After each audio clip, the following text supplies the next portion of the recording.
안녕하세요. 사연에 빠지다의 DJ 민영입니다. 오늘 사연자는 믿을 수 없는 현실에 평생의 마음의 짐을 짊어진 채 살게 됐다는데요. 과연 어떤 사연인지 들어보시겠습니다.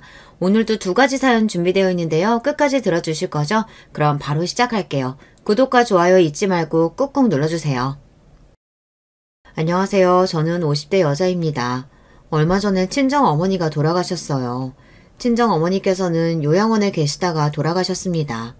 저는 친정어머니가 요양원에 가시는 걸 반대했습니다. 자식이 셋이나 있는데 어머니가 요양원에 간다는 게 이해가 안 됐거든요. 아버지가 어릴 때 돌아가셔서 저희 3남매 다 결혼하고 나간 뒤부터 어머니는 80이 넘을 때까지 혼자 사셨어요. 우리 집에서 멀지 않은 곳에 어머니가 사셔서 제가 거의 매일 왔다 갔다 하긴 했지만 제가 어머니 보고 싶어서 간 거였지 자식이라고 특별히 해드린 게 없습니다. 어머니께서는 워낙 정정하셔서 혼자 삼시세끼를 다 해드시는 걸로도 모자라 저나 형제들 반찬에 김치까지 항상 담가주셨거든요. 그렇다 보니 어머니처럼 멀쩡하신 분이 요양원에 왜 가야 하나 속상했어요. 그래서 처음 요양원 이야기가 나왔을 때 제가 오빠와 언니에게 요양원만은 보내지 말자고 사정했습니다. 형제가 셋이나 있는데 엄마를 뭐하러 요양원에 보내. 우리가 돌아가면서 모시면 되지. 다 멀리 사는 것도 아니고 3남매 모두 서울에 사니 1년에 몇 개월씩 나눠서 셋이 돌아가면서 돌보자고 했어요. 그러면 어머니도 좋아하실 것 같다고요. 그런데 제가 너무 철없는 소리를 했나 봐요. 제 말에 언니와 오빠가 당황한 것 같더라고요. 너희야 둘 다 집에 있으니까 모르겠지만 난 일하러 나가야 되는데 누가 엄마를 돌봐. 천상 재호 엄마한테 봐달라고 해야 되는데 재호 엄마가 그러라고 하겠어? 더군다나 너희 남편들한테는 물어봤어? 다 늙은 장모님 모시고 있는 거 괜찮대? 저도 미처 생각하지 못했는데 저나 언니는 딸이지만 올케 언니는 며느리인데 언니가 시어머니를 모시고 싶을 리가 없죠. 더군다나 올케 언니가 엄마를 썩 좋아하지도 않는데 제가 봐도 오빠가 곤란할 것 같았어요. 무슨 말인지 알겠어. 그럼 나랑 언니랑 나눠서 엄마 모시고 있을 테니까 오빠가 시간 날 때 좀 모시고 가. 마음 같아서는 제가 다 모시고 싶어도 오빠 말대로 아직 남편이랑 상의한 게 아니라 섣불리 말할 수가 없었습니다. 그래도 언니랑 나눠서 어머니를 모시겠다고 하면 남편도 아예 이해 못하지 않을 것 같았어요. 그래도 상의는 해봐야 할 문제였죠. 사실 저희 시부모님도 두 분 다 연세가 많으신데 시골에서 두 분이 사시거든요. 시부모님 두 분 중 한 분이 돌아가시게 되면 서울로 모시고 와서 살고 싶다고 남편이 은연중에 말한 적이 있었어요. 저도 친정일에만 나설 수 없었습니다. 그래서 저도 친정일에만 나설 수가 없었습니다.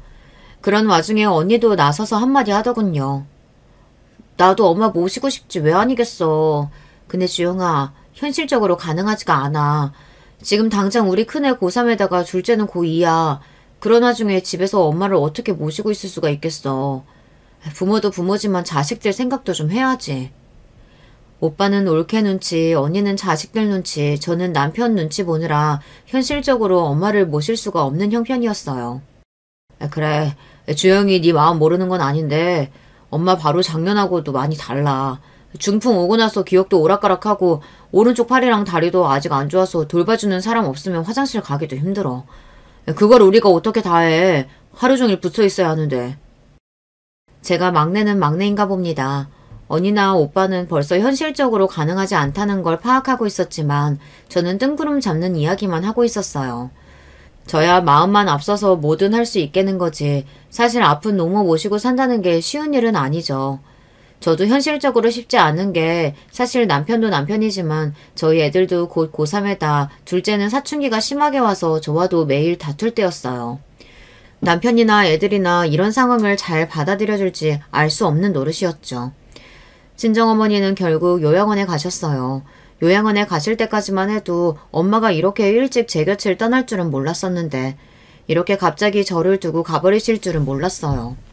저는 나쁜 딸이에요. 저도 자식이 있는 엄마면서 엄마 마음도 모르고 엄마라는 존재는 언제까지 제 곁에 있어줄 거라고 여기고 이 나이 먹을 때까지도 철딱서니 없이 아무것도 모르는 딸로만 살았습니다. 곁에 계실 때 더 잘했어야 했는데 너무 후회가 돼요. 저희 친정엄마는 평생 고생만 하셨어요. 이제야 좀 호강하면서 사시나 보다 하던 시기에 중풍이 와서 병원에서 고생만 하시다 요양원까지 가게 되신 거예요.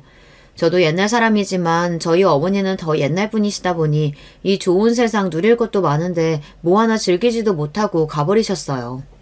저는 어머니가 돌아가신 지 벌써 반년이 넘었는데도 아직 일상으로 돌아오지를 못하고 있어요. 속상하고 비통한 마음을 어떻게 해소해야 할지 몰라 사연까지 보내게 됐습니다. 저희 어머님은 아들 하나, 딸 둘을 낳으셨어요. 저는 막내딸입니다. 저는 막내딸로서 사랑을 듬뿍 받고 자랐어요.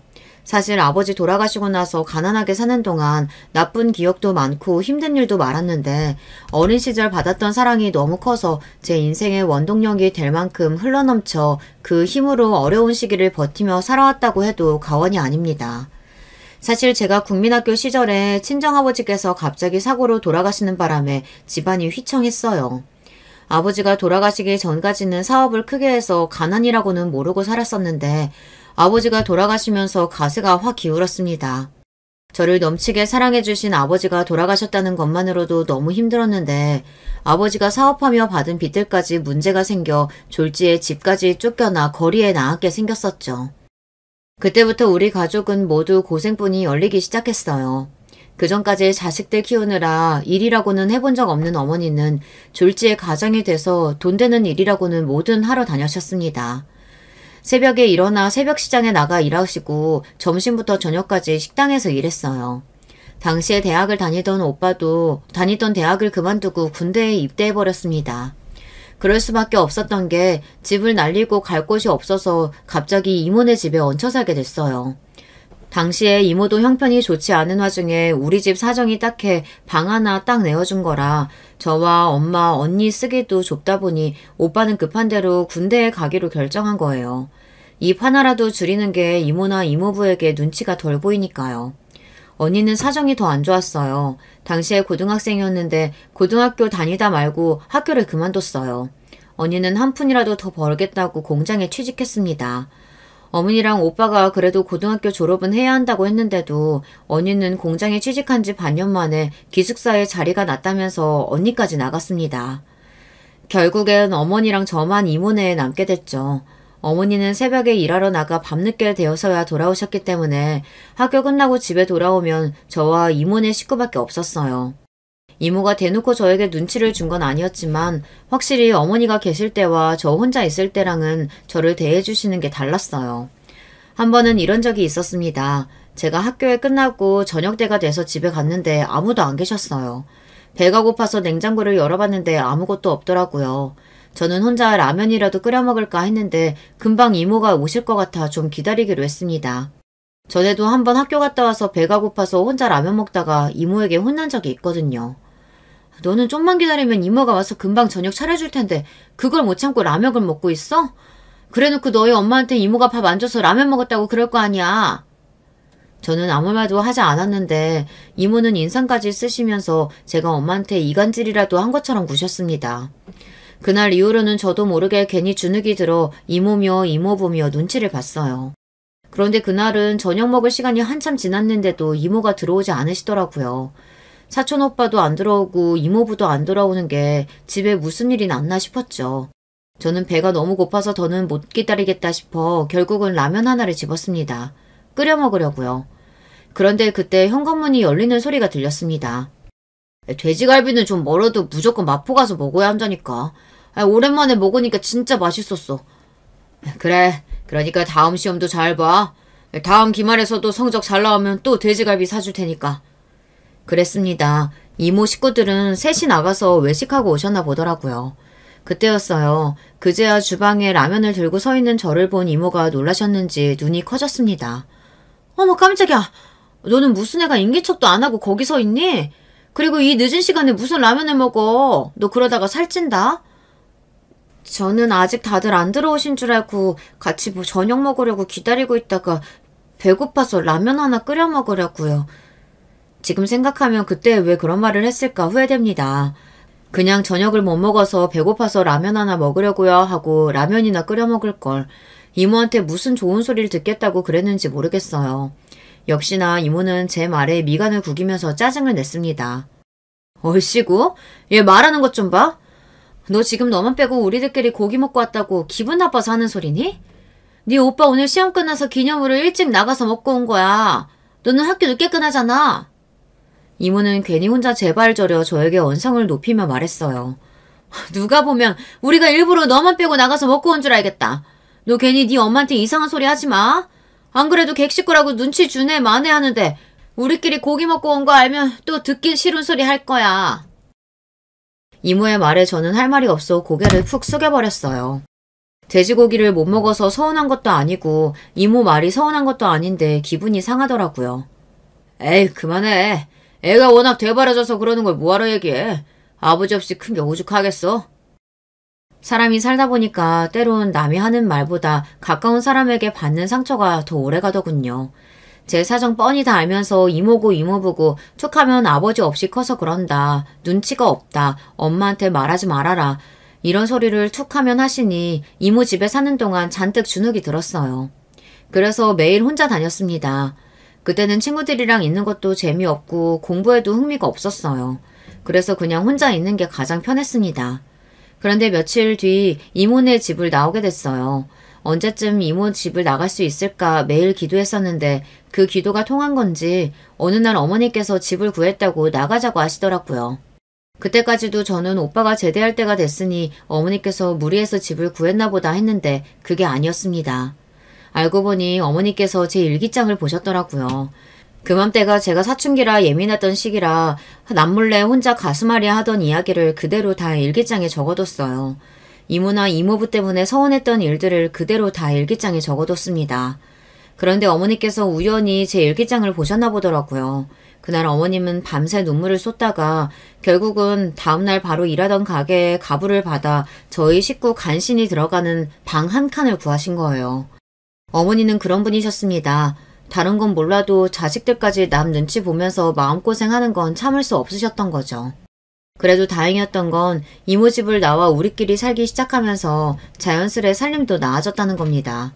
어머니도 아는 친구분 가게에 투자해서 동업했는데 그게 대박이 나서 돈을 많이 벌었어요.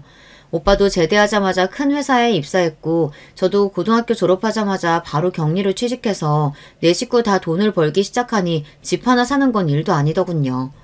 우리 가족은 이모 집을 나온 지 5년도 되지 않아 이모가 살던 아파트보다 훨씬 더 큰 평수 아파트를 샀습니다. 더군다나 위치도 잘 골라서 몇 년 사이 우리 동네에 주요 방송국들이 생기기 시작하면서 어머님 집이 10억이 넘게 올랐어요. 그걸 보고 이모랑 이모부가 얼마나 배 아파했는지 몰라요. 아파트 값이 그렇게 오를 줄 알았으면 우리도 언니 따라 그쪽에 집 살걸. 아까워 죽겠네. 너희 아파트 얼마나 한다고. 나 아파트 살 때 너희 그 작은 아파트 팔아봐야 이 동네 빌라도 하나 못 얻었어. 어머니께서 원래 부동산이니 재산이니 일절 관심도 없으시던 분이에요. 그런데 아버지 돌아가시고 고생하시면서 이모 집에 얹혀 살 때 받은 서름 덕분에 많이 변했습니다. 집도 집이었지만 버는 족족 땅을 사서 알게 모르게 돈을 많이 버셨어요. 아마 어머니 성격에 우리가 힘들 때 이모랑 이모부께서 잘 챙겨주셨다면 어머니도 그렇게 매몰차게 구실 분은 아니에요. 뭐라도 하나 통 크게 떼어주실 분이죠. 그때 이모나 이모부가 저에게 눈칫밥을 먹인 게 어머니는 평생 한으로 남아 그 이후에도 이모랑 이모부는 어머니에게 미운탈이 제대로 박혀 사람 대접을 못 받았어요. 3남매 중 제가 어머니를 가장 많이 닮았습니다. 정도 많지만 사람한테 한번 질리면 다시는 봐주질 않아요. 어릴 때야 돈 때문에 다들 고생하긴 했지만 성인이 된 이후로는 다들 잘 지냈어요. 저희 형제들은 결혼들도 빨리 했습니다. 우리 집 3남매는 모두 연애 결혼했어요. 애들도 다 비슷한 시기에 낳아서 애들 나이도 다 비슷해요. 3남매랑 어머니 모두 한 동네에 살면서 가깝게 지냈어요. 물론 가족이라도 매일 좋을 순 없으니 싸우기도 참 많이 싸웠습니다. 특히 저와 오빠는 만나기만 하면 그렇게 싸워요. 원래 어릴 때부터 오빠와 저는 성격이 안 맞았어요. 오빠는 남자가 속도 좁고 그릇도 작아요. 반면에 저는 여자치고 배포도 넓은 편이고 그릇도 큽니다. 그러다 보니 저와 오빠는 집안에 무슨 일만 있으면 서로 이해도 못하고 답답해했어요. 특히나 올케 언니와도 제가 성격이 맞지 않아 자주 부딪혔습니다. 한 번은 그런 적이 있었어요. 어머니 칠순 때의 일입니다. 저는 다른 생일도 아니고 칠순이니 가족끼리 뭔가 의미 있는 일을 하고 싶었어요. 그래서 가족여행을 계획했습니다. 마음 같아서는 비행기 타고 멀리 다녀오고 싶었지만 어머니도 너무 먼 곳은 힘들다고 하셔서 제주도 정도로 말을 맞췄어요. 여행에 들어가는 경비는 형제 셋이 똑같이 나누기로 했습니다. 그래도 셋 중에 제가 막내다 보니 숙소 예약이나 여행 일정은 제가 대략 짰습니다. 그런데 뭘 결정할 때마다 오빠가 자꾸만 토를 달더라고요. 네가 말한 숙소도 좋은데 우리끼리 지내기엔 너무 비싸지 않아? 너희 올케가 알아본 숙소도 네가 알아본 데보단 좀 작아도 우리 식구 지내기엔 괜찮을 것 같은데. 이왕 어머니까지 모시고 가는 거 저는 좀 좋은 곳으로 가고 싶어 규모가 좀 있는 곳으로 예약하기는 했습니다. 그렇다고 오빠가 말한 다른 숙소보다 그렇게 비싸지도 않아요. 고작 1, 20만 원 차이였습니다. 그걸 가지고 오빠는 저에게 자꾸만 잔소리를 했어요. 너무 비싸다고요. 그리고 네가 짠 일정에 들어가는 식당들도 그래. 아무리 제주도가 물가가 비싸다고 해도 저렴하고 좋은 데도 많은데 너무 비싸고 유명한 식당만 예약한 거 아니야? 너희 올케가 보더니 다 인기 많은 데라 줄 서야 하는 거 아니냐고 하던데 엄마 힘들어서 줄 서겠냐? 오빠는 말끝마다 올케 언니 이야기를 했어요. 오빠가 제 계획이 마음에 안 드는 것처럼 이야기하긴 했지만 결국은 올케 언니 마음을 전하는 거였죠. 오빠랑 올케 언니 마음은 알겠는데 엄마 칠순 아니면 우리가 또 언제 다 같이 여행을 가겠어. 이왕 가는 거 좀 좋은 곳으로 모시고 가자. 엄마 연세도 있는데 또 언제 제주도로 가보겠어. 제가 과하게 구는 건 줄 몰라도 칠순에 이 정도는 써야 한다고 생각했어요. 제 마음 같아서는 북유럽이라도 한번 갔다 오고 싶었는데 그때도 오빠가 무슨 북유럽이냐며 손사래를 쳐서 포기한 겁니다. 그렇게 어렵사리 제주도에 가서 오빠와 저는 또 싸웠어요. 오빠와 싸울 일은 아니었는데 저와 올케 언니가 자꾸만 티격태격하게 되면서 결국은 오빠와 싸우게 됐어요. 시작은 올케 언니 때문이었습니다. 숙소에 도착하자마자 올케 언니가 혼자 자꾸만 궁시렁거렸어요. 숙소라고 별로 좋지도 않구만. 이게 어떻게 100만 원이래? 아유, 돈 낭비도 이런 돈 낭비가 없네. 에이, 방이 4개 이렇게 넓은데 2박에 100만 원이면 싼 거지. 내가 보기엔 너무 잘 골랐네 뭐. 언니까지 제 편을 드니 올케 표정이 순간 차갑게 굳었습니다. 그러더니 무슨 어린애처럼 징징거렸어요.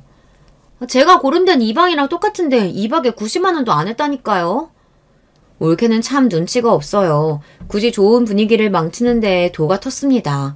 올케 한마디에 기분 좋게 짐을 풀던 가족들이 다들 입을 다물었어요. 어머님마저 괜히 저희 눈치를 보셨죠.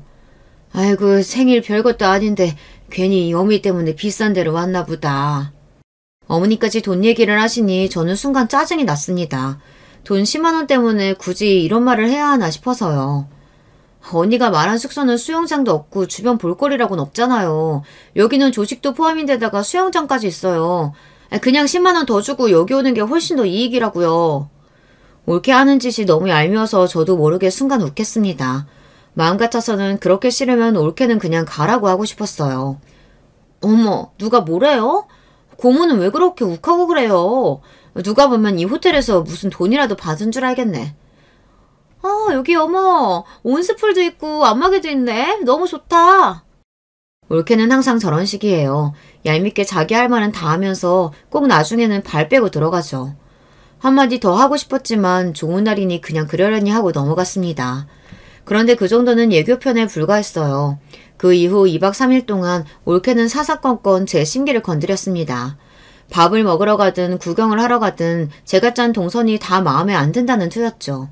제가 한 달 전부터 최단거리로 동선을 짜서 유명한 식당이라는 식당을 다 알아봤어요. 유명 후기며 블로그까지 다 찾아가며 실제로 제주도민들이 인정하는 맛집으로만 엄선한 겁니다.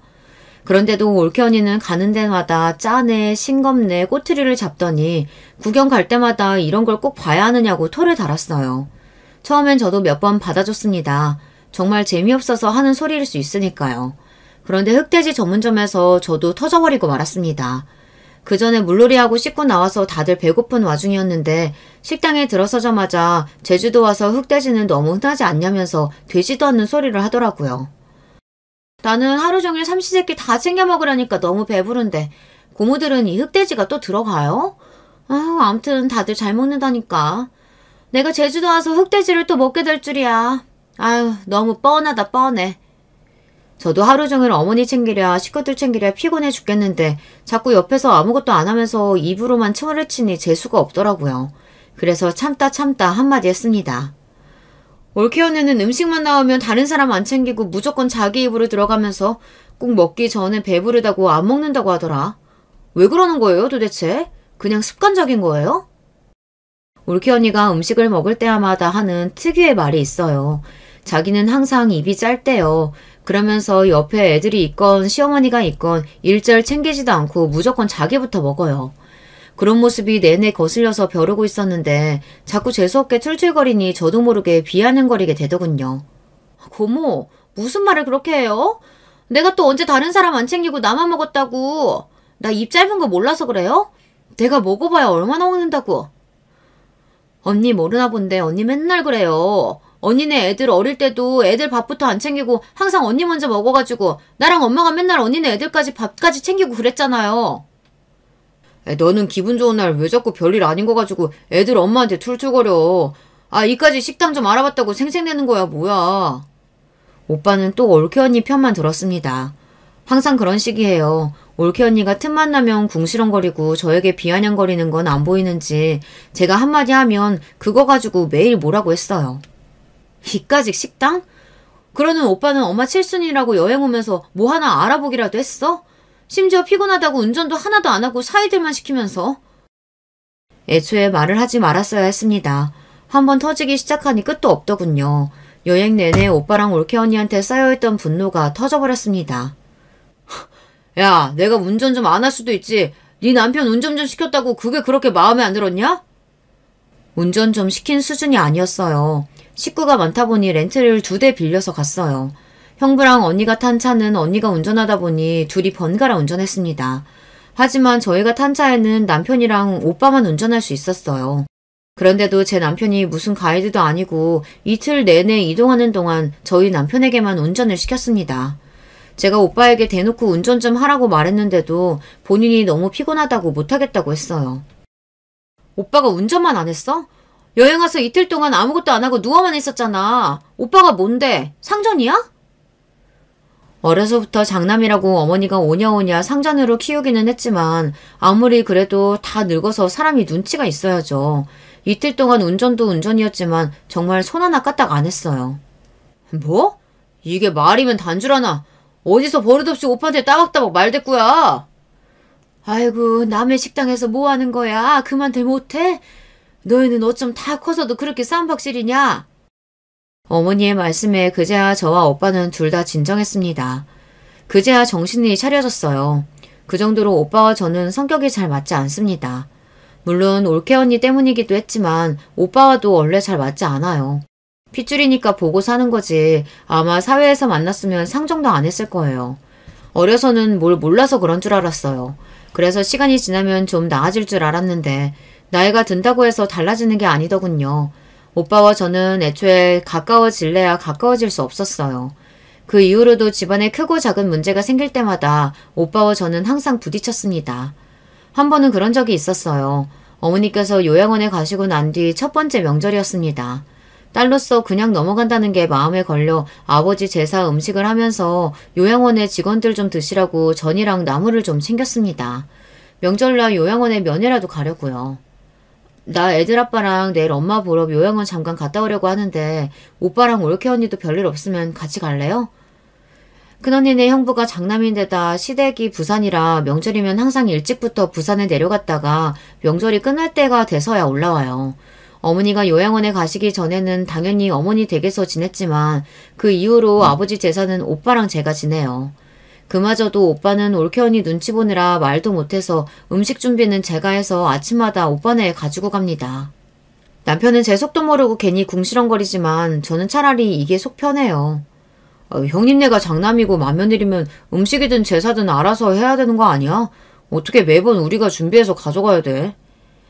요즘 세상에 장남이니 맏며느리니 그런 게 어딨어. 상황 되는 사람이 하는 거지. 어머님 아버님 돌아가시면 내가 다 알아서 제사상 차려드릴 테니까 괜히 속 시끄럽게 궁시렁거리지 말고 운전이나 해. 남편도 그럴 때 보면 남이에요. 자기 집 일 아니라고 그거 짐 좀 들어주고 운전 좀 해준다고 어지간히 말도 많습니다. 저도 남편 말대로 오빠가 알아서 하면 마음 편하죠. 하지만 오빠만 자식이 아니고 저도 자식인데 1년에 한 번 상 차리는 거 가지고 딸로서 투덜거리고 싶진 않았습니다. 오히려 제 손으로 정성스레 차릴 수 있어서 좋아요. 어차피 오빠네랑 집도 가깝고 우리 아버지 제사인데 딸인 내가 하는 게 당연하다라고 생각하면 마음이 더 편했어요. 그런데 제사고 음식이고 다 떠나서 집에 무슨 일이 있을 때마다 올케 언니를 만나면 그냥 기분이 잡쳤습니다. 사람이 참 이상해요. 오빠랑 결혼하고 가족이 된 지가 언젠데 아직도 올케 언니를 보고 있으면 사람이 참 생각이 짧고 밉상이다 싶습니다. 올케 언니가 시집와서 아버지 제사 같이 지낸 지가 30년이 다 돼가요. 물론 그동안 음식은 어머니랑 제가 다 알아서 하긴 했지만 그래도 올케 언니도 옆에서 보고 도우면서 배운 세월이 있습니다. 그런데 항상 제가 음식을 해서 가져가면 그제야 오빠를 시켜 제기랑 상을 꺼내요. 그러고는 세워라 내워라 앉아서 제기만 닦습니다. 원래 사람이 부지런하지가 않아요. 엉덩이도 무거워서 보고 있는 사람이 답답해 그냥 제가 하고 맙니다. 일 못하는 건 그렇다고 쳐요. 일머리가 없어서 그러는 건데 제가 손이 언니한테 뭐라고 할 수는 없으니까요. 그런데 진짜 싫은 건 말버릇입니다. 명색이 시댁 행사인데 가족이 모이기만 하면 올케 언니는 옛날 일을 이야기하며 자기 하소연만 해요. 무슨 본인이 대단한 시집살이라도 당한 것처럼 구는데 정말 꼴보기도 싫습니다. 그날도 어김없이 저랑 오빠는 음식을 다시 데우느라 정신이 없어 죽겠는데 올케 언니는 눈치 없이 가만히 앉아서 제기만 만지작만지작 거리며 듣기 싫은 소리를 떠들어댔어요. 아유 내 팔자야. 내 나이 내일 모레면 환갑인데 얼굴도 모르는 시아버지 제사상을 아직도 차리고 있네. 올케 언니가 저에게 들으라는 듯 대놓고 중얼거리는데 정말 혈압이 확 오르더라고요. 도대체 본인이 제사상을 차리기는 뭘 차린다고 저런 소리를 하는지 모르겠어요. 인간이 양심이 없어도 너무 없습니다. 힘들면 그거 내려놓고 그냥 들어가. 우리가 다 알아서 할 테니까. 며느리가 돼서는 시아버지 제사상 하나 차리면서 무슨 말이 그렇게 많아. 자기가 맏며느리라고 뭘 그렇게 한 게 있다고. 평소 같으면 올케 언니가 뭐라고 하든 큰오빠도 큰소리 칠 사람이 아닌데 제 표정이 좋지 않으니 오빠도 신경이 쓰였는지 괜히 언니한테 한 소리 했어요. 올케 언니도 가만히 있을 사람이 아니었죠. 내가 왜 한 게 없어. 이 나이에 시어머니 집에서 모시고 있으면서 갖은 시집살이랑 시집살이는 혼자 다 했는데. 올케 언니는 결국 넘지 말아야 할 선을 또 넘고 말았습니다. 내내 참고 있던 제 심기를 결국은 건드리는 말을 하고야 말았어요. 언니가 한 게 뭘 있다고 시집살이 했네만에 해요. 오히려 우리 엄마 옆에 데려다 놓고 부려먹으면서 엄마 돈 야금야금 뺏어다가 쓴 게 누군데. 저는 결국 터지고 말았습니다. 어머니가 중풍 걸려 몇 개월 병원 신세 지는 동안 며느리라고 병원에 코빼기도 한 번 안 비춘 사람이 바로 올케예요. 거기다가 오빠가 며칠 어머니 병원에서 병간호 좀 했다고 저한테 전화와서는 엄마 병간호를 돈 벌러 다니는 바쁜 오빠한테 시키냐고 딸들이 해야지 이렇게 소리 지른 것도 바로 올케 언니입니다. 그뿐만이 아니에요. 어머니가 생활비 통장으로 쓰는 통장이 있어요. 평소 어머니께서 그 통장에 있는 돈을 체크카드로 쓰세요. 어머니께서 은행에 자주 가기 힘드시다 보니 제가 통장은 가지고 있고 카드는 엄마가 가지고 있습니다. 제가 은행에 갈 일이 있을 때마다 통장 정리를 해드려요. 그런데 한 번씩 어머니 통장을 보면 이상한 내역이 있더라고요. 어머니께서 절대 안 쓰실 것 같은 가게에서 쓴 내역이 있었어요. 백화점이나 피부과 같은 곳이었죠. 알고 보니 올케가 어머니를 모시고 나가서 쓴 돈이더라고요. 본인이 사고 싶은 물건을 사거나 피부과에 가서 물광주사 같은 것을 맞을 때 어머니에게 해달라고 했나 보더라고요. 그뿐만이 아니에요. 종종 본인이 사고 싶은 게 있으면 오빠가 아니라 어머니에게 이야기를 한 적도 있나 보더라고요. 그런 내용을 제가 다 알고 있다 보니 올케가 하는 짓이 다 마음에 들지 않았습니다. 전 이래저래 올케 언니가 하는 짓이 기가 막혀 소리를 버럭 질렀습니다. 엄마니까 아들이 좀 있을 수도 있는 거지 그깟 일 가지고 뭘 그러냐고요. 저는 재수없어서 전화를 그냥 끊어버렸어요. 저랑 큰언니는 병원에서 한 달씩 간호했어도 형부나 남편이 일절 말 한마디 안 했어요. 당장 돌봐야 할 어린 자식이 있는 것도 아니고 며칠 쉰다고 생업에 지장이 생기는 사람도 아니면서 오빠가 병원에 며칠 있는 게 올케는 그렇게 싫었나 보더라고요. 더군다나 그날 저녁 올케 언니가 오빠한테 이혼하자고 난리를 쳤나 보더라고요. 이런 대접 받으면서 절대 못 산다고요. 다음날 바로 오빠가 저에게 연락이 와서 아무리 화가 나도 손이 사람한테 그러는 거 아니라고 당장 올케한테 사과하라고 했어요. 저는 올케의 행동에 괘씸했지만 오빠가 하는 말에도 서운해서 한참을 씩씩거렸어요. 제 오빠지만 정말 쪼다 같아요. 아버지 제삿날도 마찬가지였어요. 제 말이 끝나기 무섭게 얼굴이 빨개진 쪼다 오빠가 또 나서더군요. 너 무슨 말을 그렇게 해? 엄마 요양원 가기 전에 애들 엄마가 엄마 모시고 있으면서 얼마나 고생을 많이 했는데. 오빠의 말에 저는 너무나 황당해서 입이 다 벌어졌습니다. 코웃음이 절로 나왔어요. 그거 한 달 모시고 있었다고 어지간히 생색내네. 엄마가 공짜로 있었어? 몸 아파서 꼼짝도 못하는 노인네대로 애들 밥 차리게 하고 집안일까지 다 시켜놓고. 그랬습니다. 어머니가 병원에서 나왔을 때 거동이 힘드셔서 혼자 지내실 수 없을 것 같아 처음엔 어머니 집으로 요양보호사를 고용했어요. 그리고 주말에는 저랑 언니가 번갈아 가며 어머니랑 있었습니다. 그때도 오빠는 일이 바쁘다는 핑계로 한 번 들여다보지도 않았어요.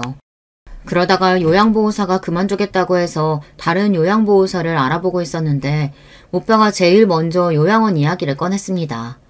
올케 언니가 잘 아는 사람 시어머니도 최근에 요양원에 갔는데 괜찮은 곳이 있다고요. 저는 끝까지 요양원에 보내고 싶지 않아 차라리 제가 모시겠다고 반년만 어머니를 모시고 있었어요. 남편도 참다 3개월이 넘어가니 불편해하면서 자꾸만 저와 싸우게 되더라고요. 그 이야기를 언니에게 했더니 언니도 안 되겠다 싶었는지 바로 언니가 어머니를 모시고 가서 또 반년을 모셨어요. 그렇게 1년을 저와 언니가 번갈아 모셨습니다. 그러던 중 언니네 조카가 고3이라 신경 쓸 일이 많다 보니 언니가 오빠에게 부탁했나 봐요. 당분간은 오빠가 좀 모시고 있으라고요. 오빠는 옳게 눈치 보인다고 아무래도 요양원에 보내야 할 것 같다고 강력하게 주장해서 요양원을 알아보는 동안 고작 한 달 오빠랑 옳게 언니가 모시고 있었던 거예요. 그것도 한 달도 채 안 돼요. 그래놓고 본인이 모셨네 어쩌네 하는 겁니다. 그것도 심지어 저랑 언니가 매주 어머니를 모시고 재활에 다닌 덕분에 어머니 상태가 많이 좋아지셔서 고동이 될 때 오빠네로 가신 거예요. 그전에는 거동도 힘들어서 집에서도 저나 언니가 간신히 부축해드려야 움직일 수 있었거든요. 더군다나 어머니가 오빠네 했을 때 걱정이 돼서 제가 전화하면 항상 어머니 혼자 집에 계시거나 어머니가 조카들 밥을 차려주고 있었어요. 심지어 몸도 성치 않은 분이 빨래도 돌리고 청소도 하고 계셨어요. 어머니 성격상 본인이 눈치가 보여서 한 일이겠지만 저는 그것마저도 안타까워 주말에는 아예 우리 집에 모시고 온 적도 있습니다. 며느리랑 있는 것보단 딸이랑 있는 게 훨씬 나으니까요. 그런 걸 제가 뻔히 다 알고 있는데 자꾸만 본인이 대단한 시집살이라도 한 것처럼 군이 짜증이 확 나더군요. 어머 고모, 서운하게 무슨 소리를 그렇게 해요? 누가 보면 진짠 줄 알겠네. 어머님이 괜히 며느리 눈치 본다고 애들 챙기고 집안일 하시는 걸 제가 어떻게 말려요? 그것뿐만이 아니에요. 어머니가 요양원에 가기로 결정되고 나서 어머니가 살던 집을 내놨어요. 그 집이 팔리면 그 돈의 일부를 요양원비로 빼놓고 나머지는 자식 셋이 나눠 가지라고 하셨죠. 저나 형제들은 지금 당장 중요한 돈이 아니니 어머니를 조금이라도 더 좋은 요양원에 모시려고 이것저것 까다롭게 알아보고 있었습니다. 비용이 좀 비싸도 시설이 좋은 곳으로 모시려고요. 그 와중에 올케 언니는 그 돈이 욕심났는지 툭하면 부동산에 가서 집 왜 안 나가느냐고 부동산 사장님을 닥달했대요. 부동산 사장님이 얼마나 기가 막혔으면 저한테 그런 소리를 다 하더라고요. 며느리는 확실히 남이라고요. 그런 소리까지 듣고도 저는 일절 말 안 했어요. 올케 언니가 예뻐서가 아니라 지금까지 제가 봐온 올케 모습을 보면 충분히 그러고도 남을 사람이니까요. 됐어요. 정신 멀쩡한 노인의 요양원 보내자고 제일 먼저 이야기한 것도 언니잖아요. 내가 모를 줄 알았어요? 맏며느리라고 며느리 노릇한 것도 없으면서 본인 편할 때만 며느리지. 저는 원래도 올케 언니가 싫었어요. 처음 결혼했을 때부터 사람이 겉과 속이 달라 보이는 게 마음에 안 들었습니다. 오빠도 어릴 때나 오빠지 사실 각자 결혼해서 살다 보면 동생이라고 걱정하고 챙겨주지 않잖아요. 자기 식구들 챙기기 바쁘니까요. 저도 마찬가지입니다. 저도 저희 식구 챙기느라 오빠 걱정할 정신이 없었어요. 그런데 올케 언니가 어떤 사람인진 중요하지 않았습니다. 오빠랑 둘이 알아서 살면 그만이었죠. 그런데 이제는 아닙니다. 올케 언니는 제가 생각한 것보다 훨씬 더 문제가 있는 사람이었어요. 사실 제가 올케 언니를 이렇게 싫어하는 이유가 있어요. 그래도 아직 오빠 아내이고 제 조카들의 어머니이니 이런 식으로 말하고 싶진 않았지만 올케 언니는 나쁜 년이에요. 사실 어머니가 돌아가셨을 때 일이 좀 있었어요. 어머니가 요양원에서 돌아가신 당일 제가 믿기지 않는 전화를 받았습니다. 보호자님, 놀라지 마시고 들으세요. 어머니께서 돌아가셨습니다. 순간 저는 귀와 머리가 동시에 멍해졌어요. 아주 잠깐 동안은 아무 소리가 들리지 않은 것 같았어요. 그런데 그때 요양보호사가 이야기를 하는데 순간 정신이 번쩍 뜨였습니다. 이런 이야기 드리기 조심스럽지만 오늘 오전에 환자분 며느님이 면회 신청을 하셔서 다녀가셨는데 그 직후에 갑자기 돌아가셨어요. 저는 제 두 귀로 듣고도 믿기지 않아 말문이 턱하니 막혔습니다. 저는 애써 정신을 차리며 그게 무슨 소리냐고 되물었어요. 그러자 요양보호사는 저를 진정시켰어요. 우선 다른 가족들께 연락부터 드리시고 빨리 요양원으로 오세요. 어머님 곁에 있어 주셔야죠. 요양보호사의 다급한 목소리를 듣고 나서야 어머니가 돌아가셨다는 게 실감이 난 저는 그 길로 남편과 요양원으로 향했습니다. 언니와 오빠에게 전화하며 가는 동안 꿈이기를 바랬어요. 믿기지 않지만 정말 어머니가 돌아가셨더군요. 저는 정신없이 울다 실심까지 했습니다. 언젠가 어머니가 제 곁을 떠날 거라는 걸 알고 있었는데도 현실로 다가오지 않았어요. 오빠와 언니는 곧바로 장례 절차를 밟았습니다. 저는 장례식 내내 제정신이 아니었어요. 조문객도 제대로 맞지 못할 정도였죠. 장례식이 마무리되고 장지에 다녀오는 길 오빠와 언니는 제 걱정에 밥이라도 먹어야 할 것 같다면서 싫다는 저를 강제로 식당에 데리고 들어갔어요. 그런데 그때 눈치 없는 올케 언니가 굳이 하지 않아도 될 말을 했습니다. 아휴, 고모는 자기가 아직도 20살인 줄 아나 봐요. 어머니 장례식이면 알아서 조문객도 받고 일을 해야지 50 넘어서 어린애처럼 그게 뭐예요? 조문객들이 다들 나가면서 한마디씩 하고 하는데 내가 민망해 죽는 줄 알았잖아요. 올케 언니의 말에 저는 잠시 잊고 있던 분노가 끌어올랐습니다. 내가 슬프고 아픈데 다른 사람 하는 말이 무슨 상관이에요. 언니야말로 눈엣 가시였던 우리 엄마 죽어서 속이 다 시원한가 봐요.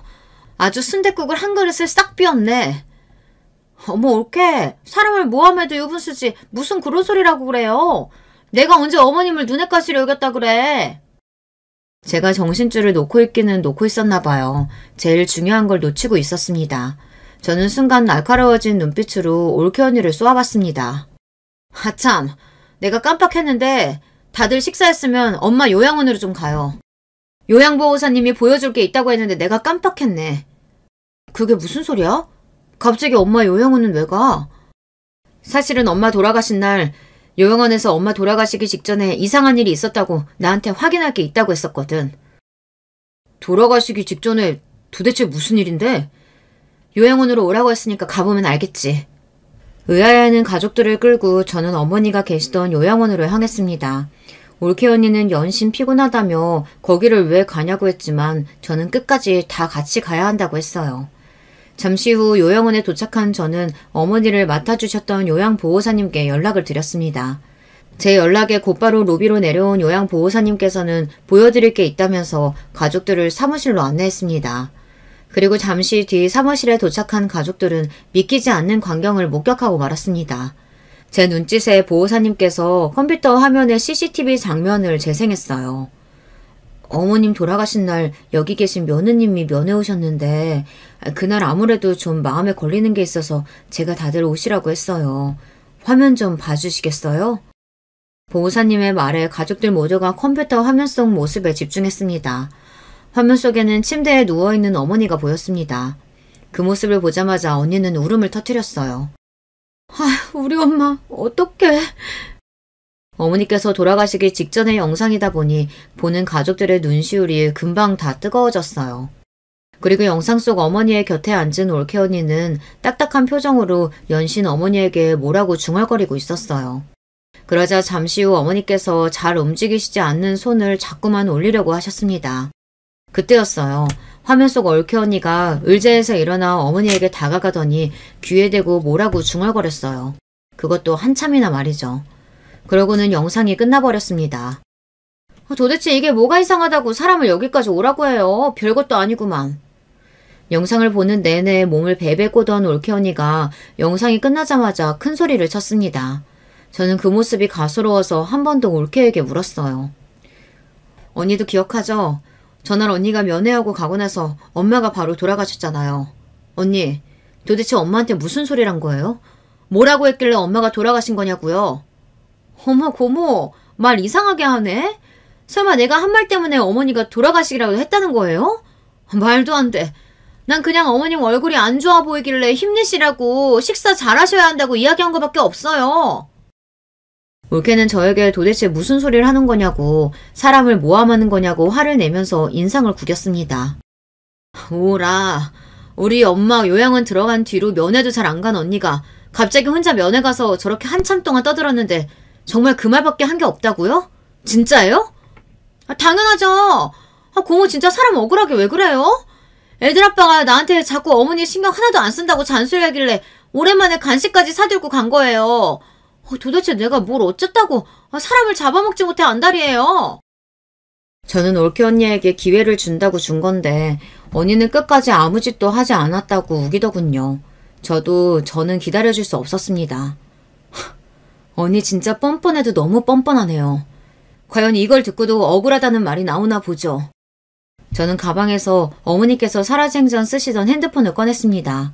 어머니의 핸드폰을 본 순간 눈물이 또 왈칵 쏟아질 것 같았지만 간신히 참았어요.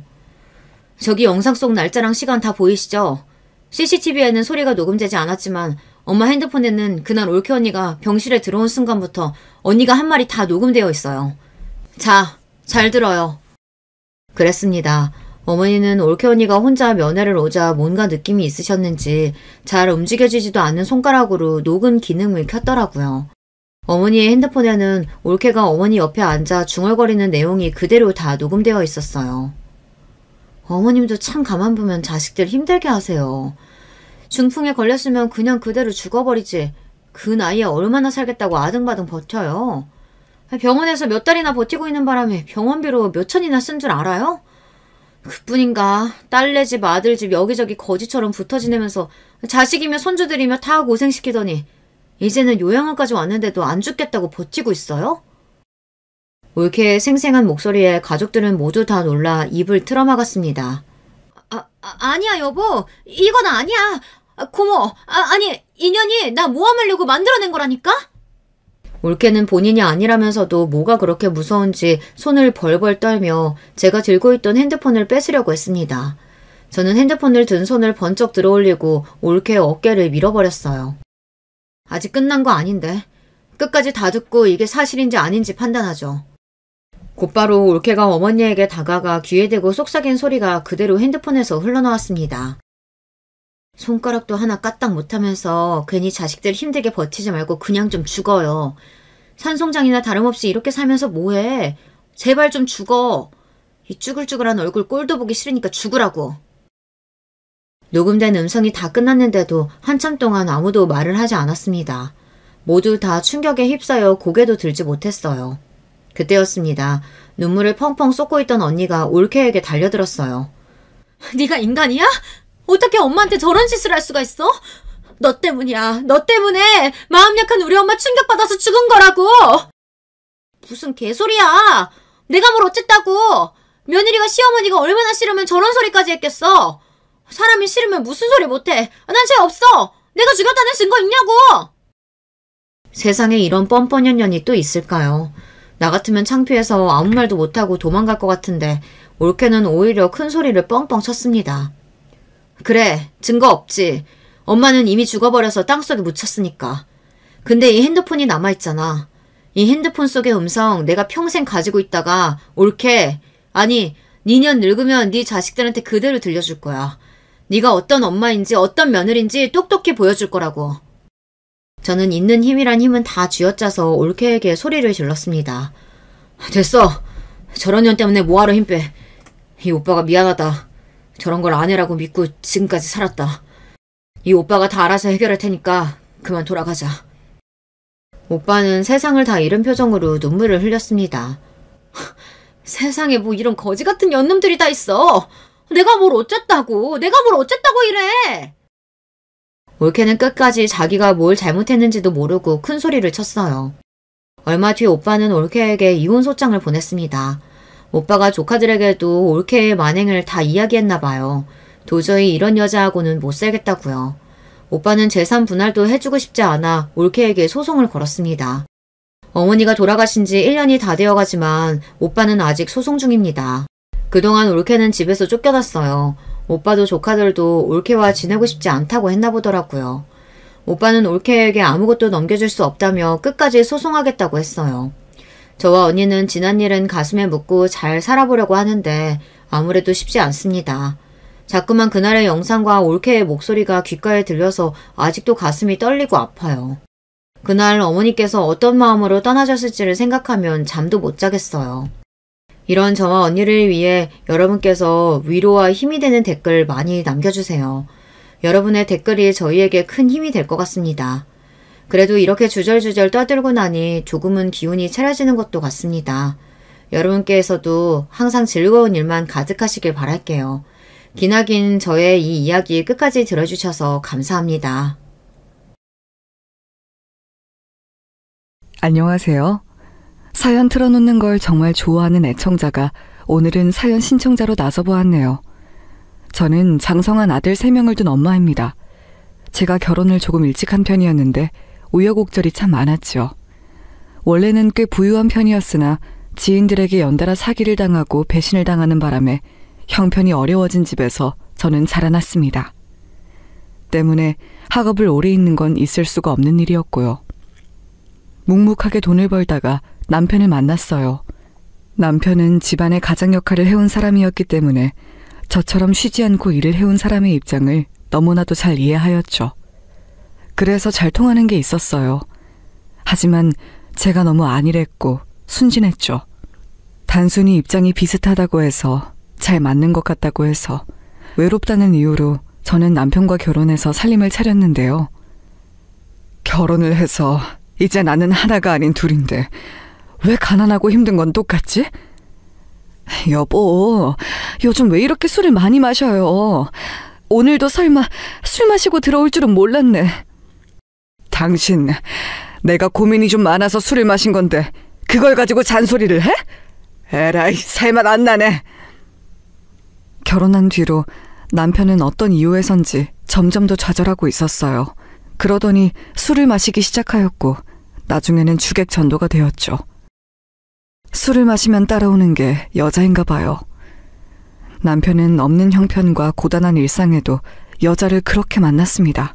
그러면서 당연히 저와 부부싸움을 하는 횟수도 잦아지기 시작하였지요. 어린 여자가 그렇게 좋나 봐? 그렇게 좋아서 자기 처자식도 내팽겨치고 이 시간까지 밖에서 놀다가 들어온 거야? 왜 들어왔어? 그냥 밖에서 살지! 어디서 옆편 내가 자꾸 언성을 높여?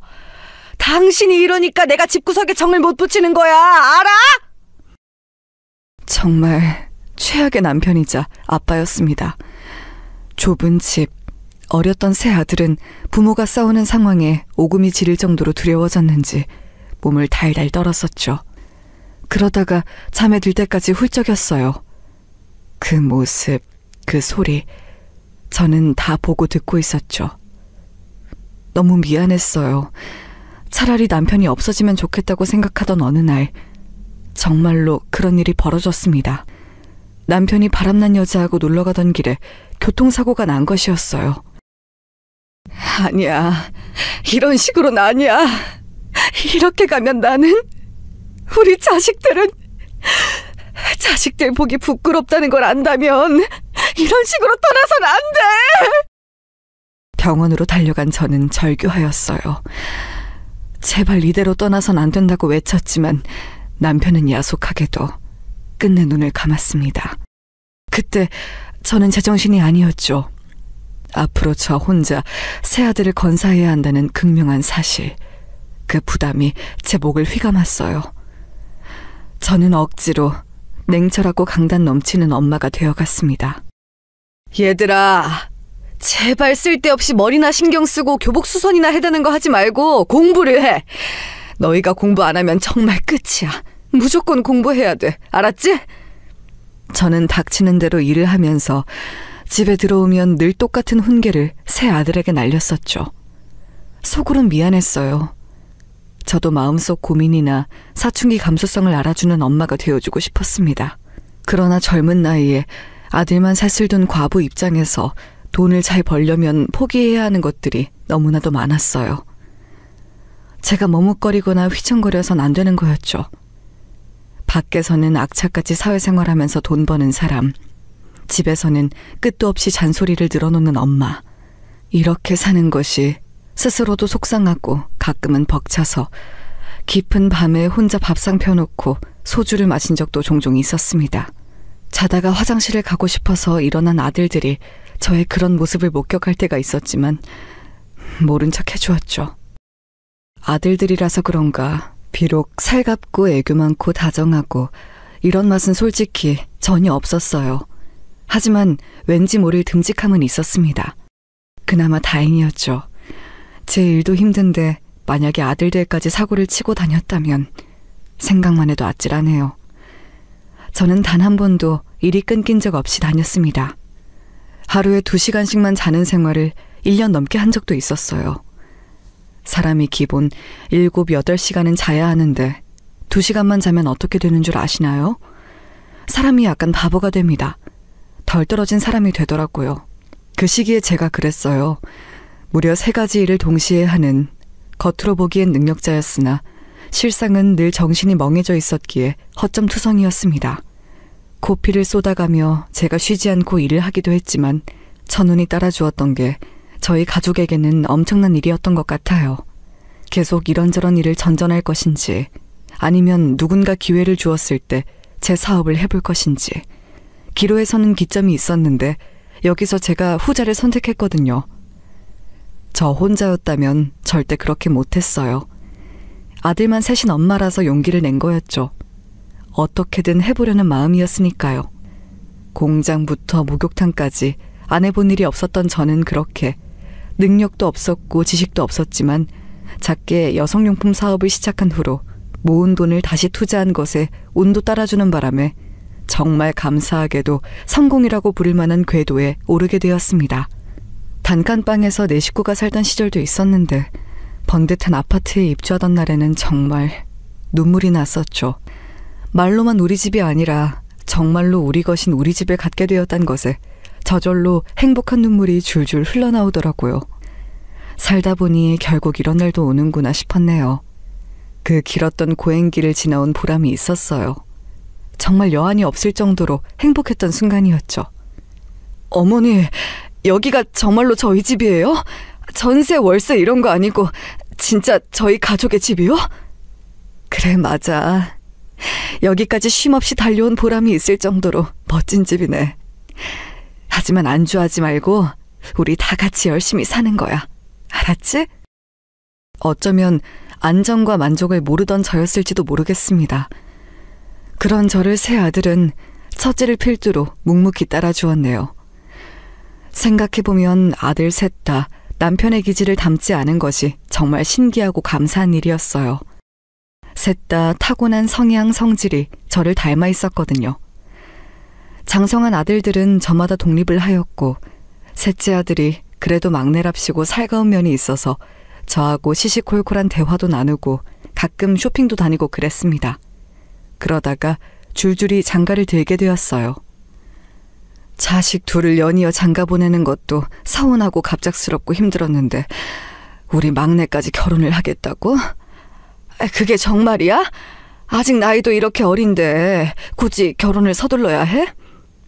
엄마, 제가 형들을 따라서 결혼을 하려는 건 아니고요. 지금 여자친구하고 사이도 좋고 잘 맞아서 결혼하면 좋겠다고 생각을 계속 해온 것도 있었고 게다가 저만의 안정적인 가정을 얼른 꾸려보고 싶다는 욕심이 전부터 있었어요. 너는 네 형들하고 똑같은 소리를 하는구나. 자기만의 가정, 안정적인 환경을 만들어가고 싶다는 거. 그래, 우리 아들들은 이런 걸 속으로 원해온 거였구나. 그렇다면 내가 말릴 수가 없지. 우리 막내도 하고 싶은 대로 해. 인생은 그렇게 사는 게 맞는 것 같더라. 감사해요, 엄마. 저희 형제가 연달아서 쭉 결혼을 하는 것 같아서 좀 민망하긴 한데 저희 다 잘 살게요. 엄마가 저희 위해서 죽도록 고생하신 거 봐온 만큼 열심히 잘 살아볼 거예요. 그리고 아버지처럼 그렇게 가정을 망치는 사람은 되지 않을 거예요. 형들이랑 저 진작에 다 약속했어요. 아버지처럼 되진 말자고요. 그런 가장으로 살진 않을 거라고 약속드려요. 네가 이렇게 네 아버지 이야기를 꺼내는 건 처음인 것 같구나. 그런 생각을 하고 있었을 줄은, 셋이서 그런 약속을 해놨을 줄은 나로선 정말 상상도 못한 건데. 고마워. 우리 아들들이 세상에서 최고야.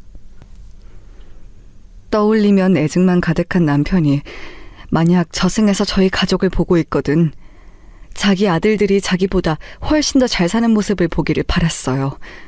그렇게 되려면 우선 제가 잘해야 되는 문제였죠.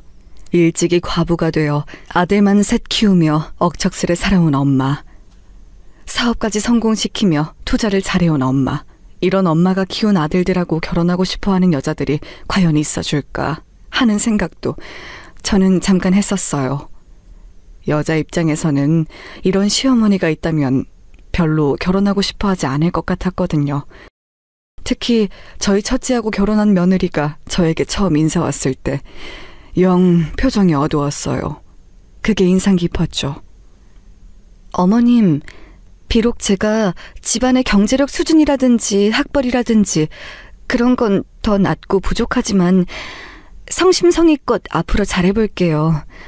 혼자 삼형제를 키워내신 분이라면 제가 발끝도 못 따라갈 것 같지만 노력은 해보겠습니다.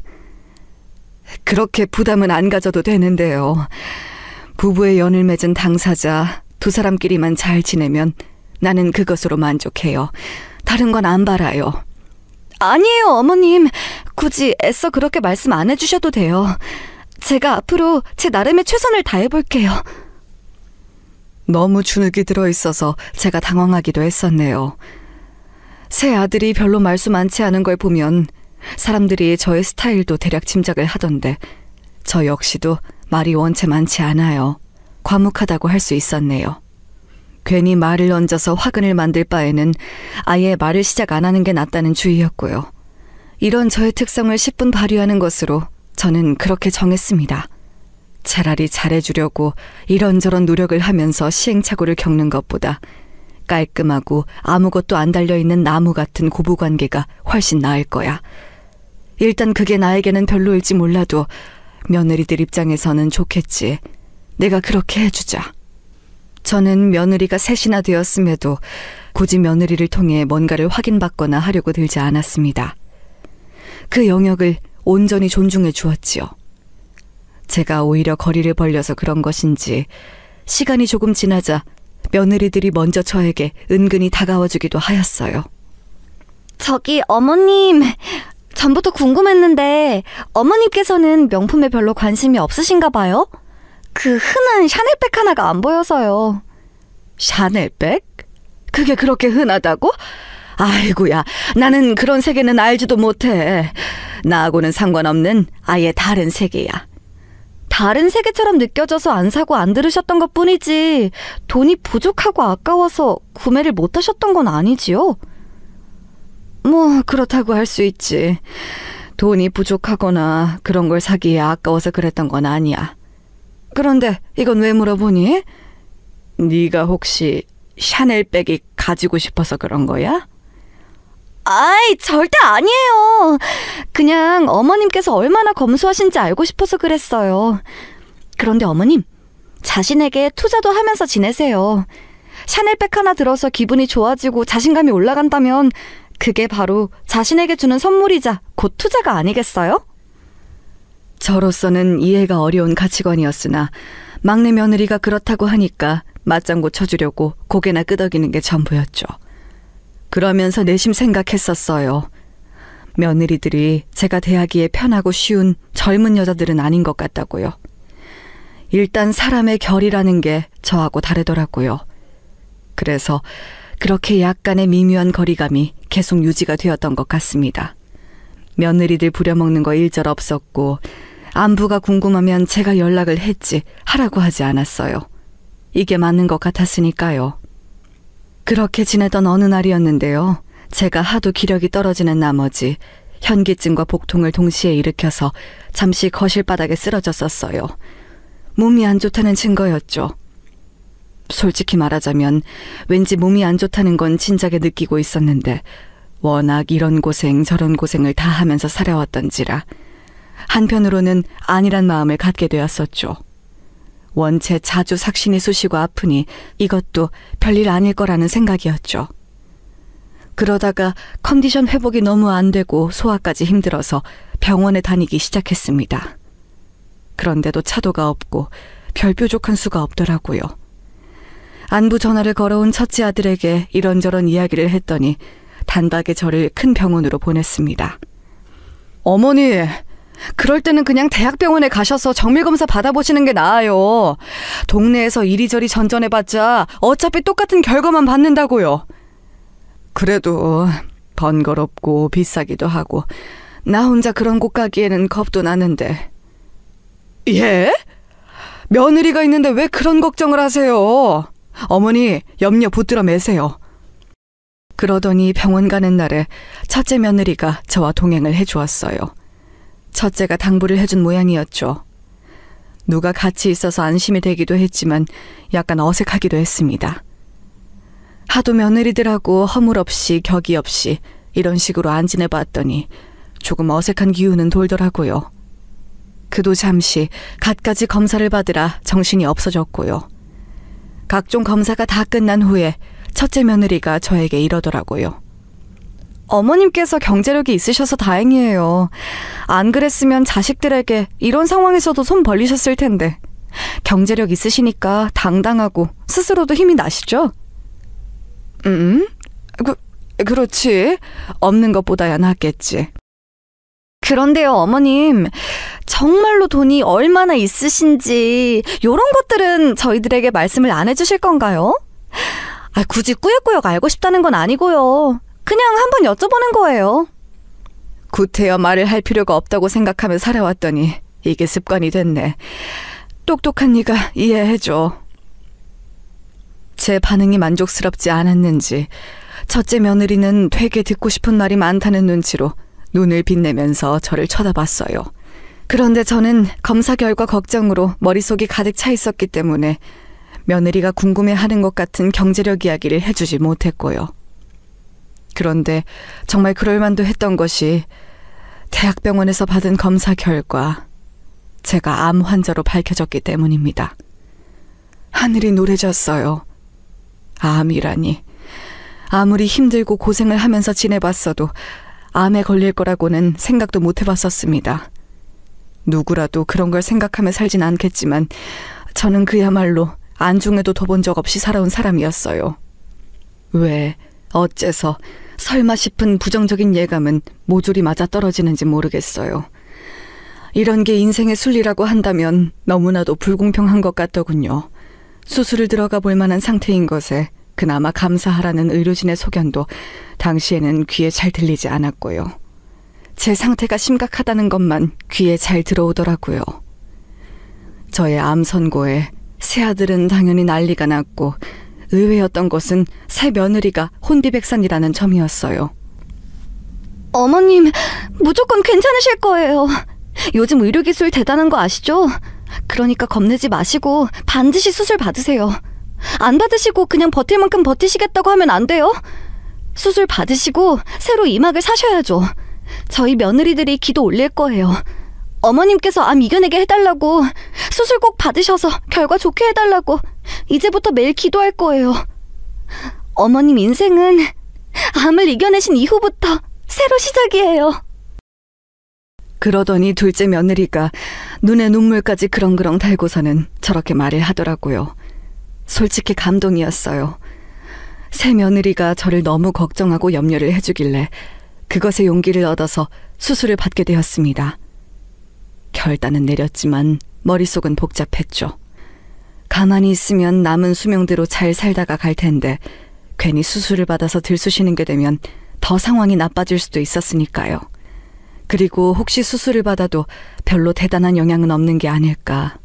이런저런 걱정으로 저는 몇 날 며칠을 심란하게 보냈는데요. 막상 수술 당일이 되자 다른 걱정 한 가지만 들더라고요. 만약에 수술을 받다가 잘못되면 어떻게 하지? 전신 마취가 된 다음에 내가 다시 눈을 안 뜨면 그게 바로 죽음인 것인데, 이대로 삶이 끝나는 것인데 내가 정말 이 엄청난 과정을 버텨낼 수 있을까? 그건 바로 죽음에 대한 것이었습니다. 저는 제가 오늘 이 순간을 마지막으로 삶이 끝날 수도 있겠구나, 이런 생각을 하였어요. 그래서 저는 조금 우스운 행동일 수도 있겠으나 짤막하게 유언장까지 작성하였습니다.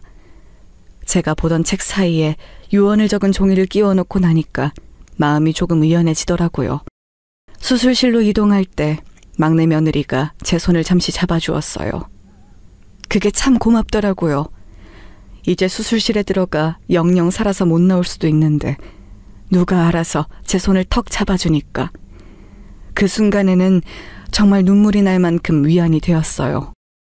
수술대에 눕는 그 순간 저는 기도했습니다. 수술이 잘 되어서 고비를 넘기거나 예후까지 좋은 것은 언감생심 바라지도 않으니까 멀쩡하게 깨어나서 가족들을 하루라도 더 보고 살다 가고 싶다고요. 얼마나 간절히 기도했었는지 몰라요. 저는 예정됐던 시간보다 2시간을 더 길게 수술실에 있었습니다. 아주 긴 마라톤 같은 수술이었지요. 그리고 저는 깨어났습니다. 하늘에 감사하게도 두 눈 멀쩡히 떠서 다시 세상을 보았고요. 자식들, 며느리들의 얼굴도 바로 분간해냈습니다. 첫째가 감격하여 외치는 소리가 들려왔죠. 어머니, 정신이 드세요? 아까 잠시 눈을 뜨셨었는데 다시 의식을 잃으셔서 걱정했어요. 어머니, 이제 한시름 놓았습니다. 수술 성공적으로 잘 마쳤다네요. 이제 마음 편히 잡수세요. 그리고 진정한 인생 2막을 사셔야죠. 첫째의 목소리를 듣고 나서야 실감이 되더라고요. 제가 죽지 않았다는 것, 수술이 아주 잘 끝났다는 것, 그야말로 작은 기적이 일어났다는 것을 알고서 제가 눈시울이 뜨거워졌습니다. 이전까지 살아온 것 이상으로 더 값지게 살아보겠다는 결단이 섰지요. 나이가 있다 보니까 젊은 사람들처럼 수술 후에 회복이 빠르진 않았습니다만 워낙 깔끔하게 수술이 잘 되었기 때문에 저는 나날이 회복이 되고 있었어요. 번갈아가며 병문안을 온 며느리들이 무척 기뻐해 주었지요. 어머님, 수술이 이렇게 잘 끝날 줄 알았다면 수술을 받을까 말까 하면서 괜한 걱정을 안 했을 텐데요. 그렇죠?